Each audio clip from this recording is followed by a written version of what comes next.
Hey, ladies and gentlemen, boys and girls, Chris Maloney back with you for another edition of CWN Recap, taking place close to midnight tonight. AEW Full Gear just went off the air about 10 minutes ago. Basically, a long pay-per-view, but a very good pay-per-view, I'll tell you that much. Didn't expect to go this late, but anyways, like I said, it was a good pay-per-view, so props to AEW for putting it on tonight.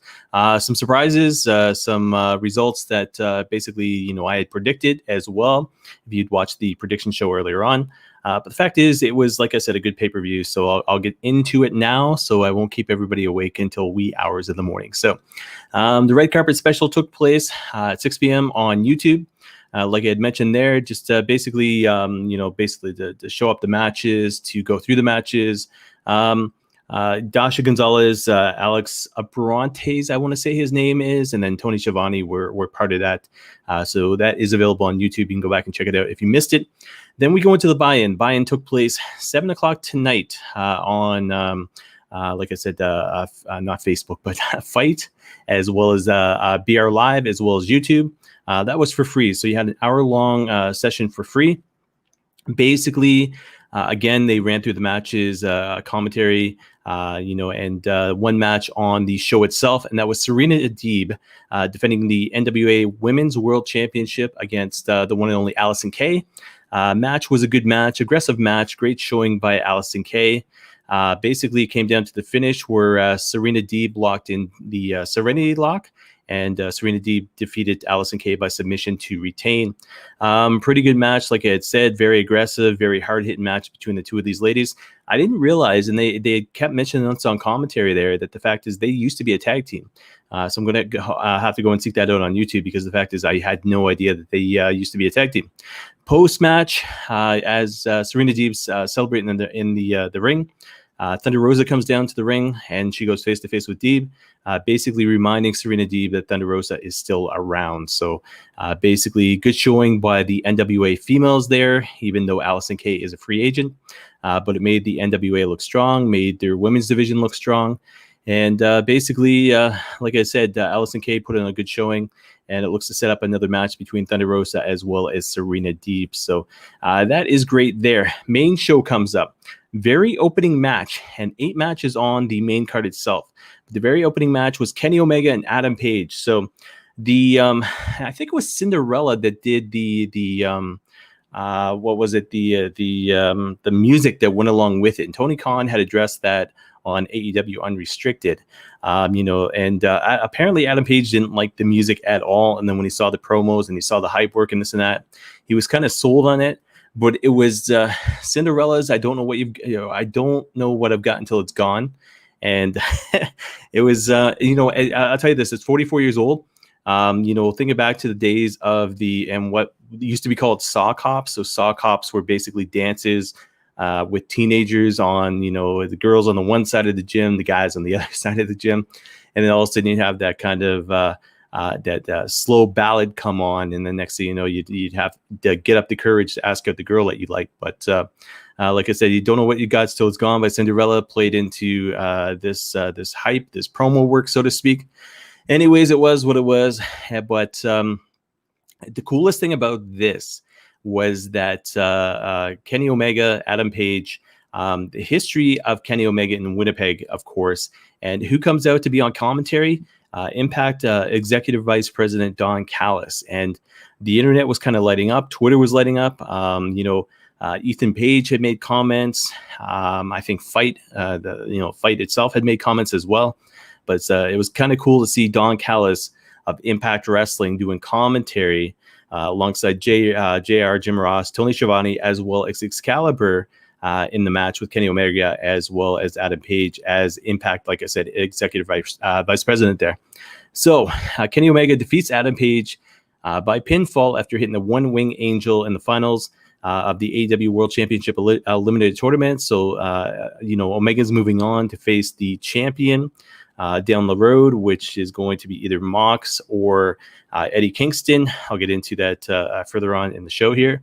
But like I said, Don Callis was on commentary. Page attempted to fight out of the One-Winged Angel, which was unique because I don't remember ever seeing anybody escaping That I think Okada might have been the only one I think it might have come close, but it's one of those moves that basically as soon as Omega hits, you're toast, and that's exactly what happened to Page. So Omega hits the One Wing Angel, gets the pinfall, advances, and then there was nothing post-match, so nothing to talk about as far as storylines or anything like that goes. Second match of the night, Orange Cassidy defeats John Silver by pinfall. One of the highlights of the match was Silver tore the front pockets off of OC's pants, Orange Cassidy's pants, but Orange Cassidy goes over with the victory for the pinfall there. Third match of the night was Darby Allin and Cody Rhodes, and some highlights of this. Cody comes out with the full Nightmare family. Darby Allin comes out by himself. Cody comes out. Justin Roberts does the official announcement. So basically both guys in the ring, title match. So he announces Darby Allin first. Darby Allin's doing the whole Raven thing in the corner there. And then he announces Cody, and he's like, I think the Prince of, I forget what the Prince tagline is. And then he says the American Nightmare, and then he goes Cody, and then he goes Rose, and I kind of marked out, got a smile on my face. Cody got a smile on his face. The crowd popped. They start shouting Cody Rhodes, Cody Rhodes. So it was a very cool moment. Referee in this match was Mike Chioda, former WWE referee, of course. And then Nightmare Family goes back, including Brandy. The only one left ringside was Arn Anderson. At one point during the match, Cody hits the Avalanche Crossroads off the top rope. Darby hits a coffin drop off the top rope. Darby only gets a 2 count in that roll-up sequence. It was the end of the match, and basically it was roll for roll for roll. Darby ends up getting the momentum, locks Cody in the final roll-up, gets the win in the pinfall. So Darby Allin is the new TNT champion. So Cody grabs the belt post-match. Basically, he takes the title, gets down on one knee, and presents it to Darby Allin. Darby looks like he's choked up. Looks like he's, actually enjoying the moment as a real-life human being. And on the outside there, Arn Anderson is upset. So a little bit of tension with the Nightmare Family there. And it was basically because Cody was showboating. So he was not necessarily following the instructions of Arn Anderson, ends up losing the title. But he ends up being babyface in the match, regardless, because of the fact that it's how he presented the title to Darby Allin at the end of it. So post-match comes up, and like I said, Cody presented the title to Darby. Taz comes out in the mic, and all of a sudden he's basically jaw-jacking Cody and as well as Darby Allin, saying that they're spoiled, blah, blah, blah, blah, blah. And then Brian Cage and Ricky Starks attack the two guys from coming up from behind there. Darby is thrown through the set near the entrance ramp. So you picture a big old kind of opening with the AEW Full Gear banner in front of it, and Darby gets tossed through that from Brian Cage. And then basically they go and they set up on the car that Darby Allin had come down with. So if you'd seen the FTR entrances and that little ramp that comes down to the entrance ramp itself, well, Darby had come out with a car and a skateboard, and then basically the car was still there. So they go and set him up, and this is Brian Cage as well as Ricky Starks, go to attempt to break his arm in the door. And as they're doing this, Will Hobbs comes up, makes the save, and then Darby saves. So we'll have to see future storyline, probably between, I'd say, Will Hobbs as well as Brian Cage. And then it looks like Darby Allin, probably Ricky Starks. It's going to be taking place next. Backstage promo comes up next. Dash and the Natural Nightmares. They announced bunkhouse match taking place this Wednesday with the Butcher and the Blade. So that'd be the Natural Nightmares as well as Butcher and the Blade in that bunkhouse match there. Next match of the night, Hikaru Shida defeats Nyla Rose with Vicky Guerrero by pinfall. A lot of leg work by Rose. Basically, they were selling, I think, the right knee of Hikaru Shida. And basically Nyla Rose was working on her leg the entire match. Nyla at one point hits a powerbomb, goes for the pin, picks up Shida by the hair. Then all of a sudden we see an avalanche, Falcon Arrow by Shida, goes for the pin, then picks up Nyla by the hair. So a little bit of, back and forth kind of, I can do better than this, so to speak. Shida goes for the knee. Vicky grabs her by the leg. Shida goes outside. Nyla ends up close on in Vicky Guerrero. Shida then hits the Falcon Arrow, gets a 2 count. Shida hits the Tamashi, which is her finishing move, that running knee. Gets a 2 count. Shida with another Tamashi to the back. And then she hits multiple knees to the face. And then she ends up pinning Nyla Rose to retain. Post-match, Vicky Guerrero gets in the ring, chews out Nyla. Much the same. Anybody who saw WrestleMania 6, Andre the Giant, Bobby the Brain Heenan, well, Vicky Guerrero gets in there, chews out Nyla, and then slaps her across the face. And I'm expecting Nyla just to go nuts on Vicky. But Nyla puts her head down, Vicky leaves the ring, and then basically Nyla follows suit. So be interesting to see what happens there. I mean, she is the beast. Maybe she just needed to be woken up, take things more seriously, take the match more seriously. I guess we'll see the fallout this coming Wednesday on AEW Dynamite. But yeah, interesting match, and Hikaru Shida ends up retaining there. Next match of the night, Young Bucks and FTR for the Tag Team Championship. And like, it was mentioned, if FTR won, Young Bucks would never challenge for the championships again. So in this match here, Tully banned from ringside. Matt Jackson showing tremendous pain throughout the match, throughout the night. Matt missed an unnecessary moonsault at one point. The right hand of Dax ends up getting injured. There was a gash on it. Doc Samson ended up taping it up ringside. A lot of leg work on Matt. So the right leg of Matt Jackson is legitimately injured. So, of course, they're working on the left leg during the match. FTR hits a Steiner Brother Bulldog on Nick for a 2 count. This was the cool thing about the match as well. They were throwing homage, so to speak, towards a lot of the tag teams in wrestling history. So the Steiner Brothers were there. Well, the Steiner Brothers weren't there, but their moveset was. The Young Bucks hit a 3D, Twist of Fate, as well as Swanton, end up getting a 2 count. FTR hits a DIY finisher. So all of a sudden, where you had basically the two guys in the corners and they do the salute, they come up with the running knees. And the cool thing was about this is Excalibur actually called it. So he actually said DIY. So he made reference to DIY, which is kind of cool. Matt ends up at one point putting the sharpshooter on Dax inside the ring. Nick ends up putting the sharpshooter to Dash outside of the ring. And then all of a sudden they lock hands, so they end up breaking up the move. Dax is still in the right hand during the match, of course. BTE trigger to Dax at one point. Dash comes in, breaks up, so 2 count. Matt decides to grab a chair, tosses it though. A Meltzer driver attempt. Nick powerbombed outside of the ring, spiked pile driver to Matt, and I thought that was going to be the finish. But he ends up getting his foot on the rope at the count of 2. So reverse figure 4 on Matt by Dax. Of course, they're working the legs. They're, the injured Matt Jackson, so to speak. 450 by Nick to break it up. So all of a sudden, Matt Jackson's in the ring. Dax is in the ring as well. Super kick by Cash on Matt. Then he all of a sudden goes for a springboard 450 by Dash Wilder. And I'm like, what the heck? Like, you do not hit those moves. Like, dude, it's like the whole time you're in the WWE, I never, have seen you hit a 450. It's like the days back in Brock Lesnar trying to hit the top rope shooting star press. Obviously, how that worked out at WrestleMania 19 versus Kurt Angle. But he ends up going for a springboard 450 splash by Cash. He ends up missing. Matt super kicks him, and then all of a sudden we have new tag team champions, as you saw in the image in the opening of the show there. So post-match, Kenny Omega comes down to the ring, celebrates with the Bucks, and then there is a picture of them drinking some non-alcoholic champagne, celebrating with hats and celebrating with the titles on Twitter right now, so check that out. Next match, Matt Hardy, Sammy Guevara in the Elite Deletion match. This was at the Hardy compound. So playing off the feud, of course, Sammy arrives in the golf cart. Matt disconnects the power. Matt ends up coming in with a monster truck running over the golf cart.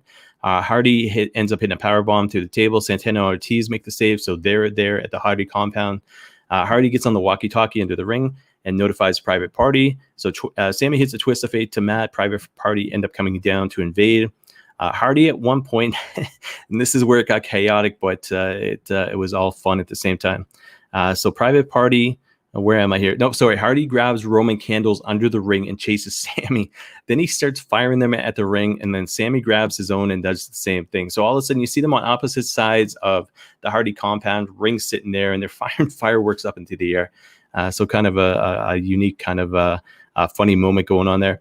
From there, Hurricane Helms is shown being held by a masked guy.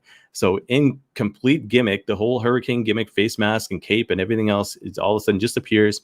The masked guy reveals himself to be Gangrel, which it's a little bit late for Halloween, but the fact is, Gangrel was holding Hurricane Helms hostage.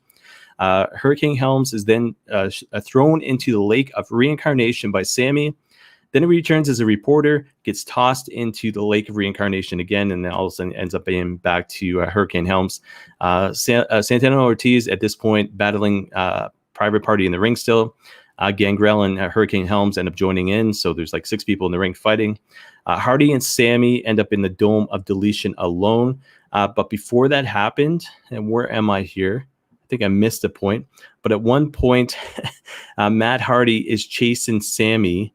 And why? Sorry, I had notes here. Oh, that's why. Okay.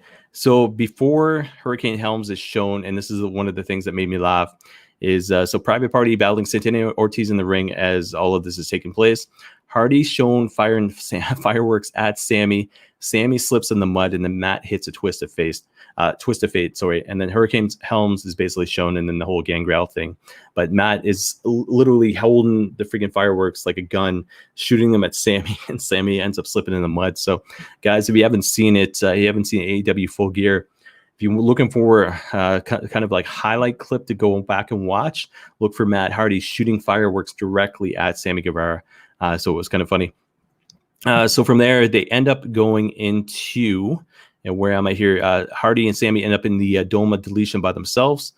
Sammy choked with the ring ropes. Matt's still alive, though. Sammy with a swanton off the top of like a 20-foot ladder ends up going through a table through Matt. Only ends up being a 2 count. Matt recovers, hits a concerto on the concrete on Sammy, and ends up scoring a pinfall. Post-match, Private Party toss Sammy into the trash. Matt wheels the trash to a pickup truck.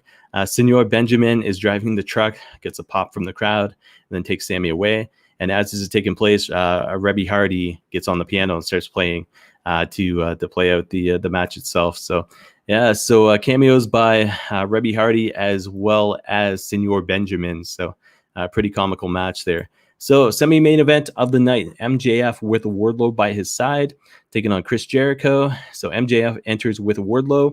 And the cool thing about this, when he entered, basically the lights went out, and all of a sudden you see the light-up jacket, but the jacket was part of the robe of MJF.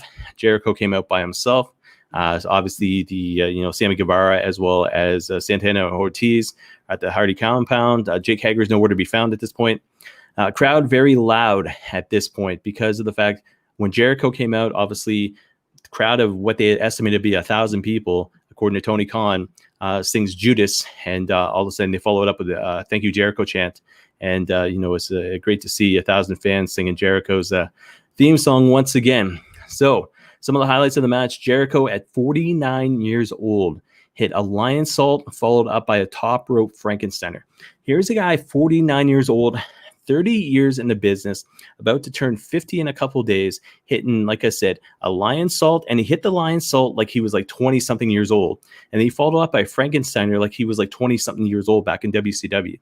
So you want to talk about a guy in shape at his age?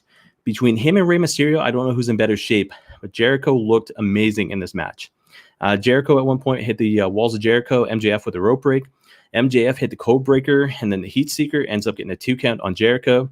Jericho goes for the Judas effect, misses.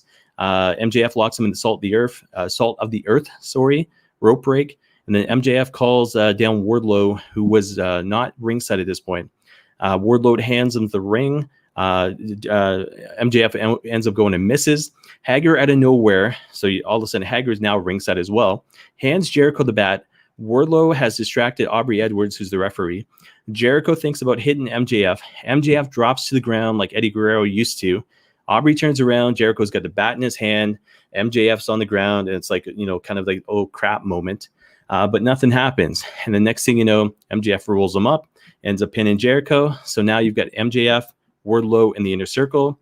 Nothing as far as post-match goes, as far as any kind of battles or anything like that goes, but Jericho ends up hugging MJF, welcomes him and Wardlow to the inner circle, and then that's the end of the match right there. Then they announced AEW Revolution 2021 being announced for Saturday, February 27th next year, so that is their next pay-per-view. It is only November, so we're looking at probably 3 or 4 months away, but this pay-per-view itself was enough to keep people, fans happy for the rest of the year. So, but again, February 27, 2021, AEW Revolution 2021 taking place. Main event time, Jon Moxley, Eddie Kingston has I Quit match for the AEW World Championship. It was exactly what you expected. There were some unique moments in the match. So Eddie Kingston comes out alone, so no Pentagon or Phoenix or Butcher Blade or Bunny. Mox at one point ends up bleeding early from the forehead. Eddie ends up bleeding from the mouth. Mox ends up picking up a barbed wire baseball bat. Eddie at one point gets the bat, removes the top strand of the bat, and then wraps around his fist and ends up hitting Mox with it. So a lot of unique moments as far as stuff I haven't seen before as far as hardcore matches go. From there, Mox suplexed into thumbtacks.